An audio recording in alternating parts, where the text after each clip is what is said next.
अस्सलाम वालेकुम दोस्तों, आज आपका वीजा वाला भाई दोबारा आप लोगों के साथ एक बड़ा जबरदस्त टॉपिक लेके हाजिर हुआ है। और ये टॉपिक उन तमाम लोगों के लिए इंपॉर्टेंट है जो यूके का, यूएस का, कनाडा का, किसी भी कंट्री का वीजा अप्लाई करना चाह रहे होते हैं। और वो टॉपिक क्या है कि भाई कितनी बैंक स्टेटमेंट होनी चाहिए कि अगर मैं उस बैंक स्टेटमेंट के साथ वीजा अप्लाई करूं तो ना सिर्फ मेरा वीजा आ जाए बल्कि वीजा ऑफिसर मुझसे सेटिस्फाई भी हो। तो दोस्तों ये एक ऐसा सवाल है जिसका सीधा जवाब नहीं है, और इसको समझाने के लिए मुझे आपको लेके जाना पड़ेगा एक्सेल फाइल के ऊपर, जो कि आपके भाई का तरीका है। तो बिना टाइम जाए किए आज की वीडियो का आगाज करते हैं। लेकिन शिकायत मेरी आप लोगों से आज भी यही है दोस्तों कि आते हो, वीडियो देखते हो, कमेंट भी करते हो, चले जाते हो, लेकिन सब्सक्राइब नहीं करते चैनल को। तो दोस्तों सब्सक्राइब जरूर करो। इस वीडियो पे कम से कम मुझे 200-300 सब्सक्राइबर तो चाहिए। अगर 300 सब्सक्राइबर आ जाएंगे ना तो मजा ही आ जाएगा दोस्तों। तो प्लीज सब्सक्राइब के बटन को दबा दें ताकि हम आपको वीडियो की तरफ लेके चले। आइए दोस्तों, स्क्रीन शेयर करता हूं और आपको आगे स्क्रीन की तरफ लेके जाता हूं।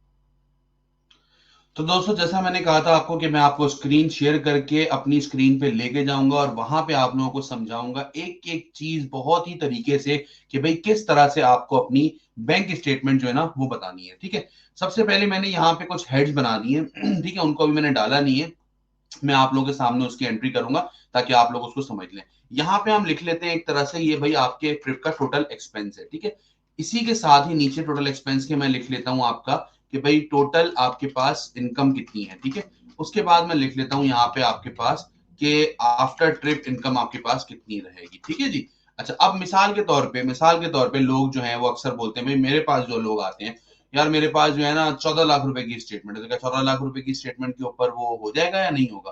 तो भाई अभी पता कर लेते हैं। यहाँ पे हम लिख देते हैं 14 लाख, 14,000, 1,40,000, 14 लाख। ठीक है, 14 लाख रुपए की टोटल बैंक स्टेटमेंट है आपकी। अब चलते हैं, अगर आप यूके का वीजा अप्लाई कर रहे हैं तो भाई कौन कौन से खर्चे जो है ना वो आपके इसके अंदर आएंगे। सबसे पहले तो आपका जो खर्चा आ रहा होगा वो है यूके विजिट वीजा एप्लीकेशन का। ठीक है जी, एप्लीकेशन का खर्चा जो है, अच्छा मैं यहाँ पे पीकेआर पे लिखता चले आता हूँ, वो आप यहाँ पे देखते जाए। तो 115 पाउंड है आज की डेट के हिसाब से, 365 का पाउंड है। तो 115 पाउंड 365 का, तो ये हो गया 41,975 रुपए। ठीक है, अच्छा अब इसको हम जो है ना वो कंसीडर करेंगे, इसके अंदर हम लोग जो है तकरीबन 3,000 रुपए ऊपर डाल देंगे। उसका रीजन ये है दोस्तों कि जो आप जब अपनी फीस पे कर रहे होते हैं तो आपके ऊपर बैंक चार्जेस भी आ रहे होते हैं, ट्रांजेक्शन चार्जेस भी आ रहे होते हैं, तो उसको आप माइंड में रखेंगे। वीजा एप्लीकेशन अब आपकी सबमिट हो गई है। ठीक है, दूसरा खर्चा आपका क्या आ सकता है दोस्तों वो ये कि आपको जो है ना ये बताना पड़ेगा, दैट सी बात है आप वहां जा रहे हैं तो आप यूके की फ्लाइट भी करेंगे। कम से कम जो फ्लाइट आपकी हो रही होगी मेरे हिसाब से वो आप 800 पाउंड लेके चले रिटर्न टिकट। ठीक है, 800 पाउंड का मतलब ये है, अच्छा 800 तो नहीं, खैर इससे कम में हो जाएगी, तकरीबन 650 तक में आपकी टिकट हो जाएगी अगर आप सही टाइम पे बुक कर लेते हैं। ठीक है, तो 650 के हिसाब से आपकी टिकट हो गई। अच्छा यहाँ पे मैं इसको एक्सपेंस को टोटल भी कर देता हूँ ताकि आप लोगों को अंदाजा हो जाए। ठीक है, अच्छा एक मिनट, ये मैं टोटल करूंगा इधर, सही है, ताकि आप लोगों के सामने बड़ी स्क्रीन के ऊपर टोटल एक्सपेंस भी आ रहा हो। ठीक है, 14 लाख की स्टेटमेंट थी, अब तक आपका 2,82,000 का एक्सपेंस हो चुका है। अब कम से कम भी आप ये तो बोलोगे ना, मैं 10 दिन के ट्रिप के लिए जा रहा हूँ यूके, तो 10 दिन के ट्रिप के लिए अगर आप जा रहे हैं, 10 डेज का होटल स्टे आपको सबसे पहले लगाना है। तो 10 दिन का होटल स्टे, कम से कम भी आप कोई होटल लेते हैं ना, हल्के से हल्का भी आप होटल लेते हैं तो 120 पाउंड का आप उसको लगाएं।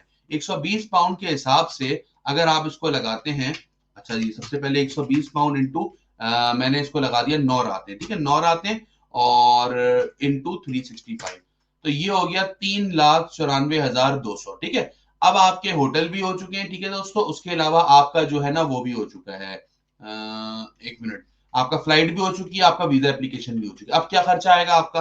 भाई रोजाना खाना पीना कुछ तो करोगे ना, डेली का फूड एक्सपेंस आपका। ठीक है, डेली का, अच्छा मैं अभी जो ट्रिप बना रहा हूँ ना दोस्तों वो मैं बना रहा हूँ एक बंदे के हिसाब से। ठीक है, अब आप उसी के हिसाब से फिर अगर जितने ज्यादा लोग होंगे उसके हिसाब से अपनी एप्लीकेशन का एक्सपेंस निकाल लीजिएगा। कम से कम एक बंदे का एक टाइम का खाना जो है ना वो आप कुछ भी कर लो 15 पाउंड से नीचे नहीं होता, कुछ भी कर लो। तो 15 पाउंड के हिसाब से भी अगर मैं चलूं, 15 पाउंड के हिसाब से आप जो है वो 2 टाइम का खाना खाते हैं। ठीक है, और आप 9 दिन का खाना जो है ना वो आप खा रहे होते हैं। ठीक है, और 365 के हिसाब से कर दो तो ये आपके हो गए दोस्तों 15 इंटू 2, ये आपका आ रहा है 15 इंटू 2, 30 पाउंड इंटू 9, ये 270 पाउंड, बिल्कुल ठीक। ठीक है, 270 पाउंड का आपका टोटल एक्सपेंस आ रहा है। 98,550 आपका एक और आ गया। अब तीसरा एक्सपेंस आता है आपका ट्रेवल एक्सपेंस। ठीक है, ट्रेवल एक्सपेंस आपका दोस्तों कौन सा है? ये वो है, जाहिर सी बात है, जब आप एक जगह से दूसरी जगह पे ट्रेवल करेंगे तो आपको टैक्सी भी लगेगी या उसके अलावा आपको ट्रेन का टिकट लेना पड़ेगा। तो आप एवरेज एक दिन का ट्रेवल का एक्सपेंस जो है ना, एक दिन का, वो यही सेम रख लें, 3 मतलब के 270 पाउंड, ठीक है। 270 पाउंड के हिसाब से क्या हुआ कि आपका ट्रेवल का एक्सपेंस भी हो गया। अब आपका खाना कवर हो चुका है दोस्तों, उसके अलावा आपका जो है वो 10 दिन का होटल भी कवर हो चुका है, उसके अलावा आपकी यूके की फ्लाइट भी कवर हो चुकी है, आपकी वीजा एप्लीकेशन भी कवर हो चुकी है। अब इसके अंदर हम एक एक्सपेंस रखते हैं, वो है अदर्स एक्सपेंस। अदर्स एक्सपेंस क्या है भाई? कोई भी ऊपर नीचे का खर्चा आ गया मेरा, तो वो मैं कहां से पूरा करूंगा? तो इतने बड़े टूर पे आप कम से कम 150 पाउंड का खर्चा तो अपने पास अदर्स का लेके चलेंगे। ये हो गया 54,000 रुपए, ठीक है। तो एक बंदे का रिटर्न टिकट के साथ यूके का टोटल टूर जो है वो कितने का हो गया दोस्तों?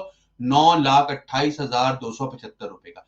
अच्छा, अब इसमें सारी की सारी चीजें आपकी कवर हो चुकी हैं। ये अच्छा टूर मैंने बनाया है जिसमें, अच्छा जाहिर सी बात है, अब देखिए जितना गुड़ डालते जाएंगे उतना मीठा होता चला जाएगा, लेकिन मैंने एक एवरेज टूर बनाया है जिसके अंदर आपकी फ्लाइट भी कवर हो रही है, होटल भी आप मुनासिब सा रह रहे हैं, खाना पीना भी आप सही खा रहे हैं।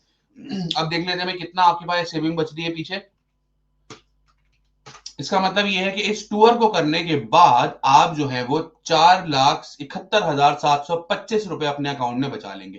तो इसका मतलब ये है कि भाई 14 लाख रुपए की जो आपकी बैंक स्टेटमेंट है वो समहाउ ठीक है, मतलब इतनी बुरी नहीं है बैंक स्टेटमेंट। लेकिन अब यहां पे एक सवाल आया था दोस्तों, अब ये 9,28,275 को मैं अगर मंथली एक्सपेंस पे एक तरह से आपको मैं करके दिखाऊं मंथली एक्सपेंस, तो ये मंथली बन रहा है दोस्तों आपका, इसका मतलब है 77,356 मंथली के हिसाब से ये आएगा। अब अगर कोई बंदा बोलता है कि भाई मेरी जो सैलरी है ना वो 80,000 रुपए है, ठीक है, और मैं इस ट्रिप पे जाना चाहता हूं, तो वीजा ऑफिसर ये रीजन दे सकते हैं कि भाई आपकी तनख्वाह 80,000 रुपए है, आप एक ट्रिप ऐसा करना चाह रहे हो जो आपकी पूरी साल की तनख्वाह के बराबर है, तो ये कैसे जस्टिफाई है कि आप जैसा बंदा जो कि पूरे साल में 9,28,000 रुपए कमाता है, वो उस पूरे के पूरी ट्रिप का खर्चा जो है वो एक दिन के अंदर कर ले, और पूरा साल वो क्या करेगा? अब आप इसमें जस्टिफाई कर सकते हैं, हाँ भाई मेरे पास सेविंग है, मैंने कुछ पैसा जमा किया है, कुछ बॉन्ड्स है, ये वो, बट स्टिल वो ये रीजन दे सकते हैं कि भाई हम सेटिस्फाई नहीं है कि आपकी जो इनकम है वो आपके इस एक्सपेंस को जस्टिफाई कर रही है। तो खाली स्टैंड अलोन आपकी बैंक स्टेटमेंट ही सारा काम नहीं कर रही होगी दोस्तों, बल्कि उसके अलावा भी कुछ फैक्टर्स ऐसे हैं जिसको वीजा एप्लीकेशन वाले जरूर देख रहे होते हैं। यहाँ पे एक बात मैं बताना चलूं दोस्तों आपको कि मैं रोजाना की बुनियाद पे वीजा कंसल्टेंसी दे रहा होता हूं। मैं नीचे वीडियो के बाद जो है आप नीचे देखिएगा डिस्क्रिप्शन में लिंक भी दे दूंगा जहां पे जाके आप अपनी कंसल्टेंसी बुक कर सकते हैं, या फिर आप जो है वो नीचे स्क्रीन के ऊपर नंबर्स आ रहे हैं, उन नंबर्स पे हमसे कांटेक्ट करके जो है वो हमसे अपना कंसल्टेंसी बुक कर सकते हैं। और अगर आप हमसे पूरी वीजा कंसल्टेंसी के अलावा भी प्रोसेसिंग करते हैं तो हम बहुत ही रीजनेबल चार्जेस के अंदर आपको सारा का सारा प्रोसेस करके दे रहे होते हैं। अच्छा, मेरी शुरू से आदत रही है दोस्तों, मैं जो हूं ना पूरा तरीका लोगों को समझाता हूं, और जब मुझे दिखता है कि हाँ भाई ये बंदा जो है ना ये कैटेगरी में फॉल हो रहा है, इस बंदे का अगर हम वीजा अप्लाई करेंगे तो कहीं कहीं चांसेस हैं कि इसका वीजा लग के आ जाए, सिर्फ तभी हम उसका वीजा ले रहे होते हैं। अगर हमें नहीं लग रहा होता तो मैं जो हूं मैं उससे माजरत कर लेता हूं कि भाई मुझे कहीं से नहीं लगता कि आपका वीजा आएगा। तो ये 5-6 पॉइंट्स हैं, आप नोट डाउन कर लें, पहले जाएं, कोशिश करें कि उन पॉइंट्स को आप फॉलो करें। एक दफा जब आपकी प्रोफाइल स्ट्रांग हो जाएगी उसके बाद फिर हम देखेंगे। रोजाना 4-5 कंसल्टेंसी मेरी हो रही होती है, एक भी वीजा मुश्किल से मेरा क्लोज होता है। उसका रीजन ये है दोस्तों, मेरी कोशिश यही है कि मैं जो वीजा क्लोज करूं ना, मैं पर्सनली सेटिस्फाई हूं कि भाई इसका वीजा आने का चांस बहुत ज्यादा है। आई होप सो दोस्तों मेरी ये वीडियो आप लोगों को हेल्प आउट करेगी। मजीद इसी तरह की वीडियो को देखने के लिए चैनल को सब्सक्राइब करने और नीचे कमेंट सेक्शन में जरूर बताएं कि आपको वीडियो कैसी लगी। कोई भी क्वेश्चन है, कोई भी क्यूरी है, कमेंट सेक्शन में बताएं और हम उसको वीडियो में जरूर कवर करेंगे। अपना ख्याल रखिएगा दोस्तों। अस्सलाम वालेकुम।